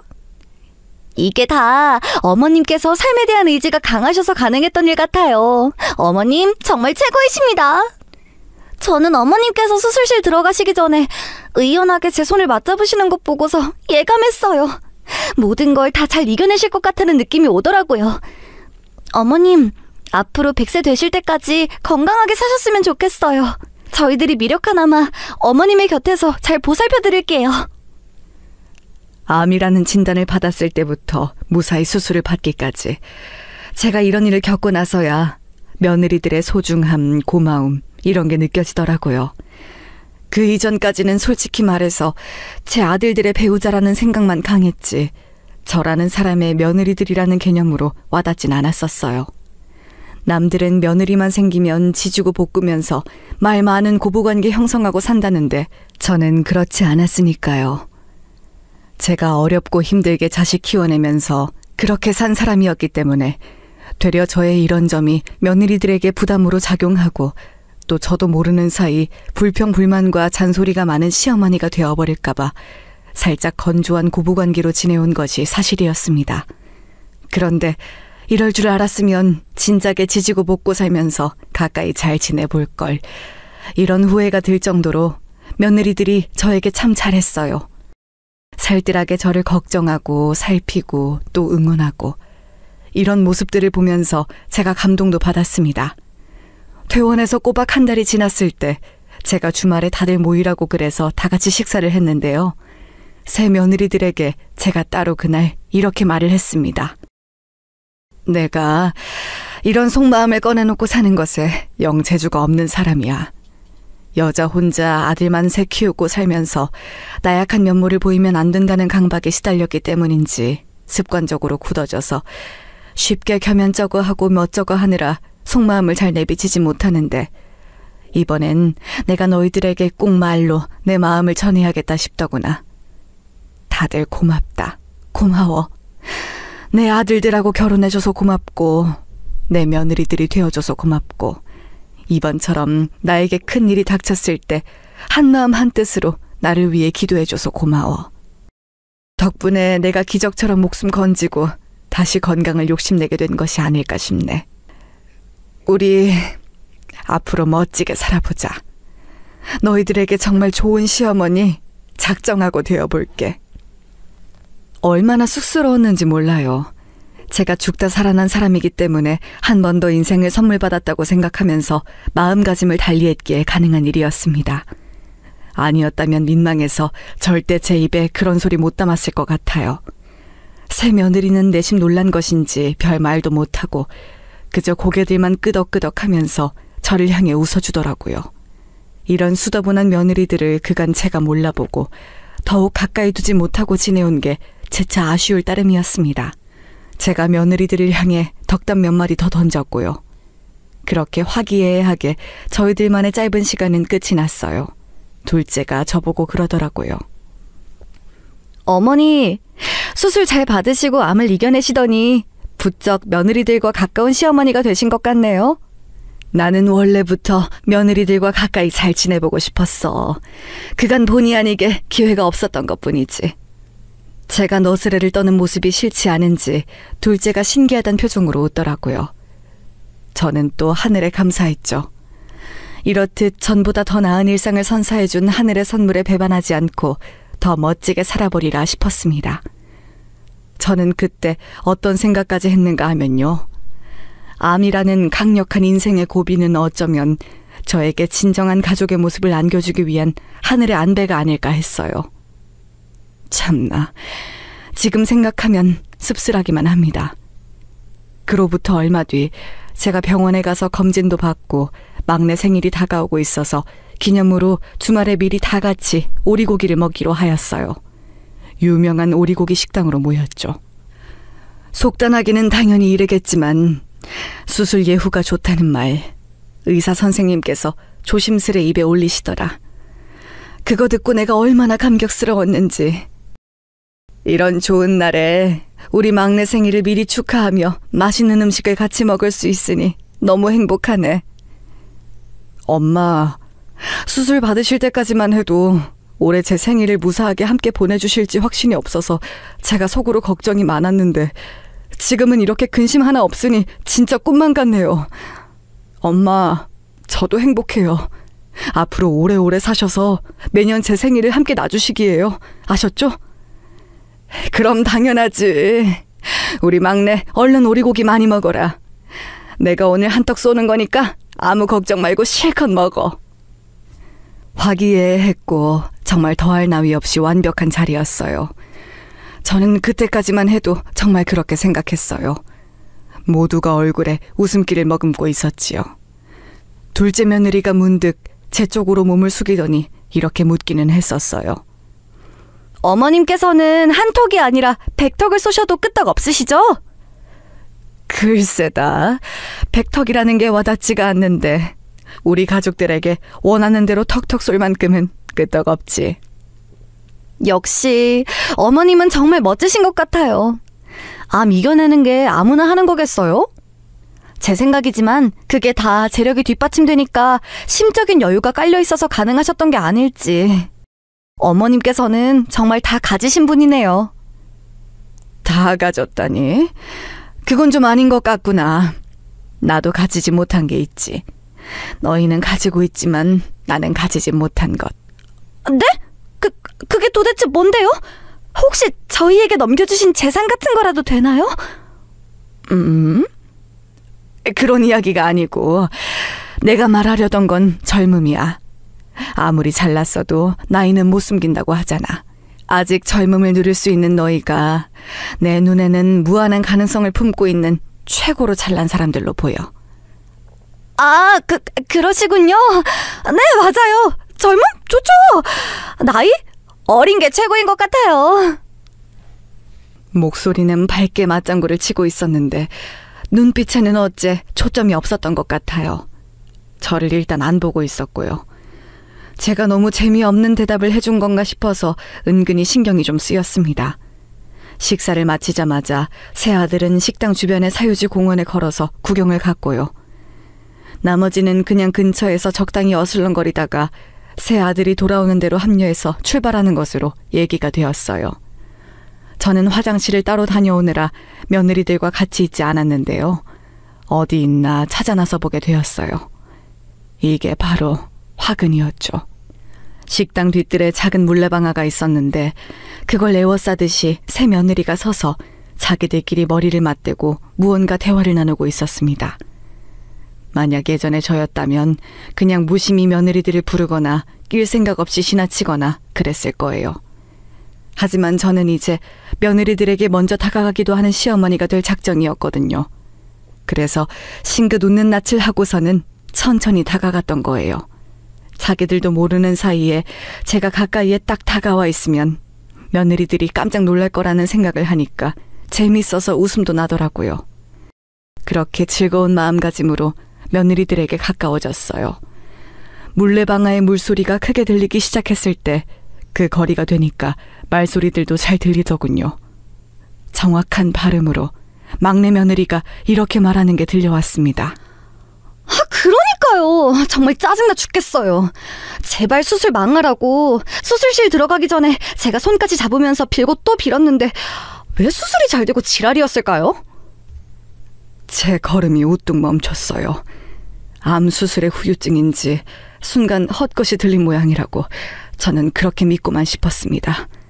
저에게 수술 전 위안이 되어주었던 막내 며느리의 그 손길이 사실은 저를 위하는 게 아니라 저주를 하기 위함이었다는 그딴 세상에 둘도 없을 추악한 진실 따위는 듣고 싶지 않았어요. 그런데 제가 잘못 들은 게 아니라는 것을 알려주며 곧장 둘째 며느리가 이렇게 말을 받더군요. 나는 심지어 그 전날에 물 떠놓고 기도까지 했어.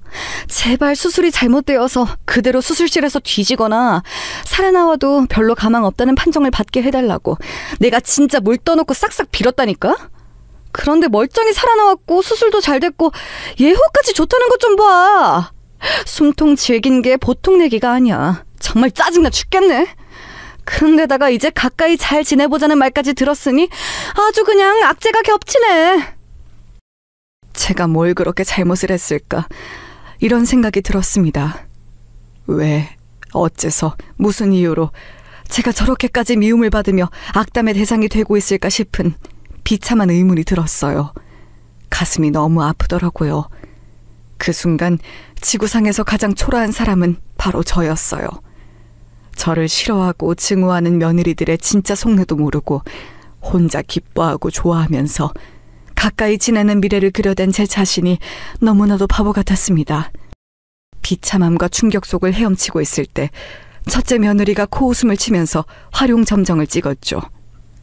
수술 망하게 해달라고 빌면서 내가 병실을 좀 뒤져봤었는데 책 사이에 웬 유언장을 끼워놨었더라?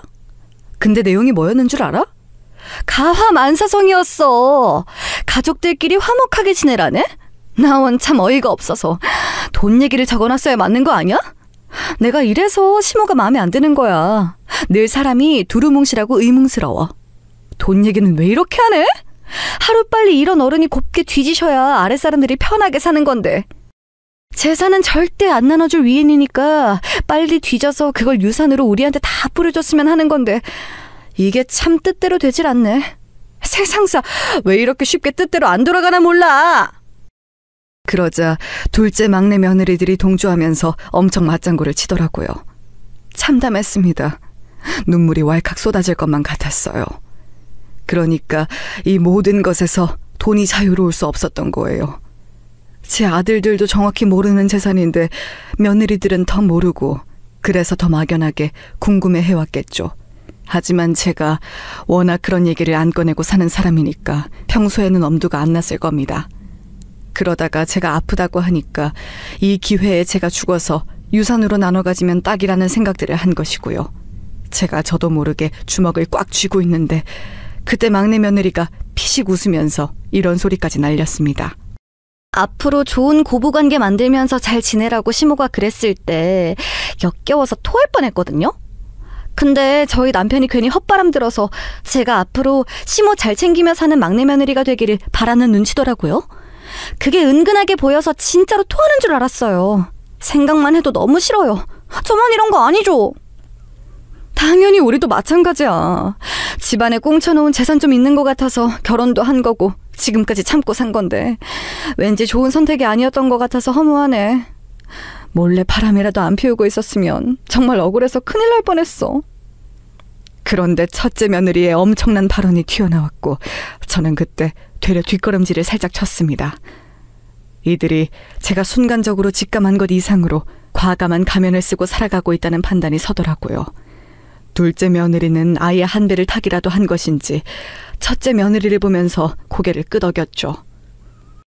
절대 바람 걸릴 일 없고 걸려도 잡아떼면 그만이고 딱 이 정도 수준으로 앙큼하게 바람 피우고 사니까 재미는 있어요. 이런 재미 아니었으면 저는 진작에 이혼했을 것 같네요. 아무튼 마음에 안 드는 시무가 안 뒤져서 너무 속상하긴 한데 이러다가 또 어느 날 갑자기 계단에 굴러떨어져서 저 세상 갈 수도 있는 거니까요. 당분간 기대를 완전히 놓진 않고 살 거예요. 어처구니가 없었습니다. 그 정도로 은밀하고 철두철미한 바람을 첫째와 둘째는 여태 피우면서 살아온 모양이었어요. 저는 수술 직후보다 머리가 더욱 아파오는 걸 느꼈어요. 막내까지 가세해서 바람 피우는 이야기, 재미없는 남편들 데리고 사는 이야기, 주는 거 없이 얄밉고 꼴보기 싫은 시모욕. 이런 걸 셋이 신나게 주고받는 현장을 제가 계속 목격하고 있다는 게 현실성이 없었습니다. 저는 정신을 차리려고 했죠. 이럴 때일수록 침착해야 한다. 지독한 배신감으로 슬퍼하는 건 나중의 일이야. 우선은 내가 어떻게 대처해야 하는지 방안을 세워야 해. 만약에 지금 이것들에게 진실을 요구한다면 쏙 숨어버리겠지. 나와 내 아들들을 기만하며 지내온 것 전부 그런 적 없는 척 뻔뻔하게 꾸며낼 거야. 그렇다면 이걸 어떻게 아들들에게 알리면 좋을까? 그런 생각을 하자마자 저는 깨달았어요. 제가 원하는 건 아들들이 며느리들과 싹 다 이혼하는 것이었죠. 너무나도 저급한 사상을 가지고 있는 며느리들을 저는 두 번 다시 보고 싶지도 않았거든요.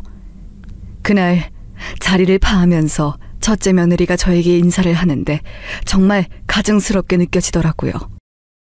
어머님, 오리고기 너무 맛있었어요. 정말 잘 먹었습니다. 이렇게 맛있는 음식을 어머님께 얻어먹고 살면 언젠가는 다른 것도 얻어먹을 수 있으려나요? 집이라든지 땅이라든지? 그냥 농담이지만 아무나 이런 농담할 수 있는 거 아니니까.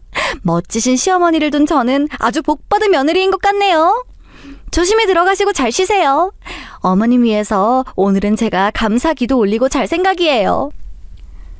그렇게 말을 하자 둘째하고 막내 며느리가 웃음을 꾹 참는 얼굴들이 되더라고요. 그러니까 이것들이 작당하고 속으로 저를 기만하면서 자기들끼리 저를 놀려먹고 있는 거였어요. 감사기도는 개뿔이고 저보고 빨리 뒤지라는 저주만 날릴 예정인 게 분명했죠. 어쩜 이렇게 못된 것들에게 잘못 걸려서 결혼들을 했는지. 저는 제가 기만당해서 속이 상하는 것보다 아들들 생각에 너무 속상해서 잠을 설쳤습니다. 아들들에게 제가 따로 물어봤어요. 며느리들하고 평소 부부 사이는 문제없이 괜찮아 왔는가 하는 여부를 말이죠. 갑자기 그런 건 왜 물어보세요? 암 수술 받고 나시니까 정말 세상이 달리 여겨지시나 봐요. 어머니가 이런 거 쉽사리 물어보실 분이 아닌데. 부부 사이가 맨날 그냥저냥 평범하죠 뭐. 별거 없어요. 맨날 똑같이 살아요. 첫째가 당황스러워하면서 대답했는데 그 뉘앙스에서 저는 100% 신뢰하는 부부 사이는 아니다라는 느낌을 받았습니다.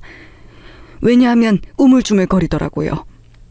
둘째나 막내도 마찬가지였고요. 누구 하나 무조건 좋다고 하지 않았습니다. 가뜩이나 며느리들에 대한 충격으로 제가 들끓고 있었는데 아들들이 이런 반응을 보여주니 제가 망설일 이유 따윈 없었죠. 세 아들을 따로 불러놓고 제가 엄청난 이야기를 꺼냈습니다. 내가 이런 문제 가지고 농담할 이유도 전혀 없고 그러니까 다들 진지하게 내 말을 들어줬으면 해. 나는 재산을 미리 상속해줄 생각이야. 너희들이 알고 예상하는 것보다는 확실하게 많다는 거, 받아먹을 만한 양이 충분히 되는 재산이라는 거, 그걸 정확하게 못을 받고 싶구나. 그게 정말이세요, 어머니? 재산은 절대 미리 안 주실 거라고 생각했는데. 저 사실은 반쯤 포기하고 있었는데 이렇게 직접 말씀해 주시니까 너무 속이 시원해요. 엄마, 그런데 갑자기 왜 마음이 바뀌셨어요? 원래는 더 손에 쥐고 계실 줄 알았는데요. 혹시 무슨 일이라도 있으신 거예요? 여기까지 들었을 때 새 아들의 얼굴이 환하게 밝아지더니 새 아들이 쪼르르 한마디씩 날렸죠. 제가 그저 환한 웃음으로 답하자 새 아들은 안심이라도 됐는지 따라서 웃어 보였지만 잠시 후에 이어진 제 말을 들은 순간 동시에 당황하였죠. 아이의 낯빛이 창백하게 보일 정도가 되더군요. 그럴만도 했어요. 제가 그만큼 엄청난 말을 했으니까요. 단 조건이 있어. 내가 피와 땀을 흘려가며 번 돈, 쌓아올린 재산, 절대 맨입으로는 줄 수가 없거든. 내가 제시한 조건을 달성한 사람에게만 재산을 미리 상속해 줄 거야. 그건 바로 며느리가 저지른 부정. 그 증거를 잡아서 이혼하는 아들에게만 미리 재산을 나눠주려고 해. 예? 어머니, 대체 그게 무슨 말씀이세요? 저뿐만 아니라 지금 동생들도 이해를 못한 얼굴들인 거 보이시죠? 이해를 못했을 뿐이지 말을 못 알아들은 건 아니잖니? 내가 한 말 천천히 곱씹어보면서 잘 실행했으면 좋겠구나. 미리 말하는데 여기엔 어떤 강요도 없어. 재산을 원하는 사람만 내 말을 따르면 되는 거야. 그렇지만 어머니, 잘 생각을 해보세요. 내 것인 조건 말이에요. 그건 애초에 집사람들이 부정을 저지르고 있어야 한다는 전제가 그게 성립되어야 하는 거잖아요. 그렇지 않나요? 부정을 저지른 증거를 잡아서 그걸로 이혼을 해야 한다는 말씀이신데 어머니께서 저희 형제가 이혼하는 걸 바라실 분도 아니고 너무 이해가 안 돼요. 막말로 어머니 말씀 따라서 각자 집사람들이 죄다 부정을 저질렀다면 또 모를까. 황당하다는 듯 중얼거리던 첫째의 얼굴이 이내 아리송하게 변했어요. 본능이라는 게 첫째의 말끝을 흐리게 한 걸지도 모르죠. 그 옆에서 둘째는 어느새 진중한 고민에 돌입한 모습이었고요. 막내는 혼자 따로 생각을 정리하고 싶은 것인지 혼자 먼저 자리를 뜨기까지 했습니다. 이렇게 이미 움직이기 시작한 거였어요. 며칠 후 막내 며느리가 저에게 도움을 요청하더라고요. 막내에게서 부정을 의심받고 있는데 어이가 없고 억울하니까 저에게 좀 도와달라는 것이었어요. 어머님께서 따끔하게 한마디 좀 해주세요. 남자가 되어서 쪼잔하게 자기 여자를 이런 걸로 의심하면 안 된다고 잔소리 한번 해주시면 제가 너무 좋을 것 같아요. 이런 걸로 의심당하니까 저로서는 정말 황당하고 기가 막히고 눈물이 다 나오네요. 어쩌면 좋아요. 눈물이 나오면 흘려야지. 어쩌면 좋긴 뭘 어쩌면 좋아. 그리고 네가 떳떳하고 당당하면 별 문제될 게 없어 보이는구나. 정 네가 억울하고 분하다면 너도 우리 막내 아들이 결혼하고 허튼 수작 딴 데서 부리고 다닌 건 아닌지 샅샅이 조사하면 되지 않겠니? 눈에는 눈, 이에는 이라잖아. 네? 지금 제가 옳게 들은 것 맞아요? 어머님께서 이런 반응을 보이실 줄은 몰랐는데 제가 아는 어머님이 아닌 것 같아요, 지금. 나는 너를 다 안다고 생각 안 하니까 너도 나를 다 안다고 생각 안 하면서 살면 서로 적절할 것 같구나. 저의 단호한 태도에 막내 며느리는 할 말을 잃고 아무런 대꾸도 못했었죠. 그리고 부정에 있어서도 할 말이 없었던 모양이에요. 가장 먼저 이혼에 근접한 게 막내였기 때문입니다.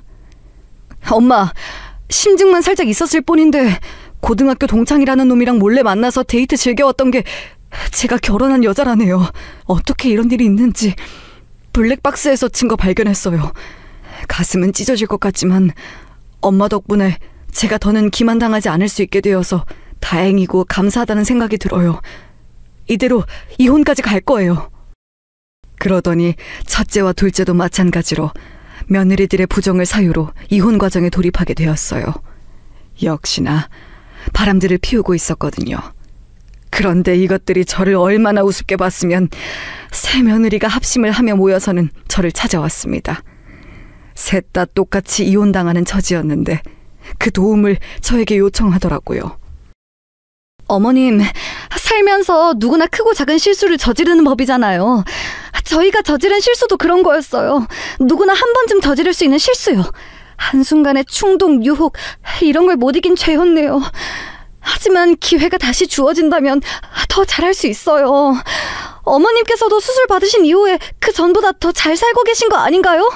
그런 것처럼 저희도 기회를 받아야 한다고 생각합니다. 내조 잘하는 아내들로 저희가 거듭날게요. 그러니까 부디 어머님께서 나서주세요. 첫째 며느리가 그 중에서 대표랍시고 발언하면서 눈물로 호소하는 모습에 제가 옅게 웃었습니다. 황당해서 자연스레 나온 웃음이었네요. 실수? 너희들이 내 아들들을 두고 부정을 저지른 게 실수다? 그래, 그건 그렇다고 치자.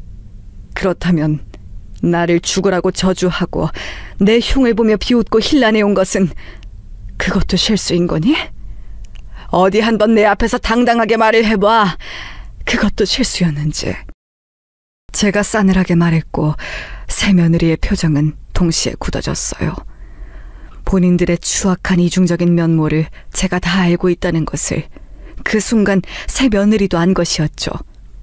차마 대꾸할 배짱까진 없는지 저마다 시선을 돌리면서 침묵을 지키더군요. 뭔가 변명이라도 해보고 싶은 듯 입술들은 한 번씩 달싹거렸지만 그게 전부였어요. 저는 새 며느리를 그대로 쫓아냈습니다. 그리고 새 며느리는 저희 집에서도 싹 다 쫓겨났죠. 시간의 차이는 조금씩 있었습니다만 결과적으로 줄줄이 셋 다 이혼당했어요. 그리고 저는 약속대로 새 아들에게 재산을 미리 나눠주고자 했는데 의외의 상황을 마주하였습니다. 새 아들이 고개를 저은 거예요. 어머니, 아둔한 저희가 알지 못했던 부분들을 다 아시고 이렇게 안배를 하신 거였겠죠. 저희는 아직 어머니께서 일구신 귀한 재산을 받을 자격이 안 되는 것 같아요. 저희끼리도 대화를 나눠봤는데 미리 그 재산을 쥐고 있으면 풍요롭고 행복하기야 하겠지만 저희 각자가 더 발전하고 스스로 나아가는 데 있어서 도움이 되는 건 아닐 거라고 여겼습니다. 어차피 나중에는 저희 몫으로 떨어진 그 재산 미리 받지 않고 지금은 저희 각자가 더 정진하며 스스로의 힘을 길러볼게요. 그렇게 사는 게 맞는 것 같아요. 이혼을 겪고 나서 첫째는 얼굴이 좀 상해 있었는데요. 그래서 걱정했건만 대견하게도 형제 대표로 그렇게 말을 하는 것에 제가 눈물이 찔끔 나왔습니다. 그제야 이런 생각이 들더라고요. 내가 자식들을 잘 키웠구나. 자식 농사를 잘못 지은 게 아니구나. 이런 행복한 생각이 들면서 기쁨의 눈물을 흘린 거였네요. 그 후로 새 아들은 저마다 원래 하던 일들을 열심히 하기도 하고 새로운 도전을 하기도 하면서 전보다 훨씬 더 잘 지냈습니다. 각자 새로운 사람도 만났고요. 사람 보는 눈들을 기른 것인지 참하면서도 야무진 여자들만 새로 만나서 제 입이 찢어질 뻔했습니다. 본의 아니게 우연히 들어버린 전 며느리들의 현황은 각자 친정하고 대판 싸워서 자기 식구들과는 멀어졌고 아무도 새로운 상대를 만나지 못했고 대략 그런 모양이었습니다. 그렇다면 바람 피우던 상대들은 그저 스릴을 즐기기 위한 용도였나 봐요. 알다가도 모르겠네요, 정말. 어찌됐든 지금 이 상황을 애초에 의도해 본 적은 없었으나 이렇게 흘러왔고 이런 모습의 현재를 잘 살아가 보려고 매일 최선을 다하는 중이랍니다.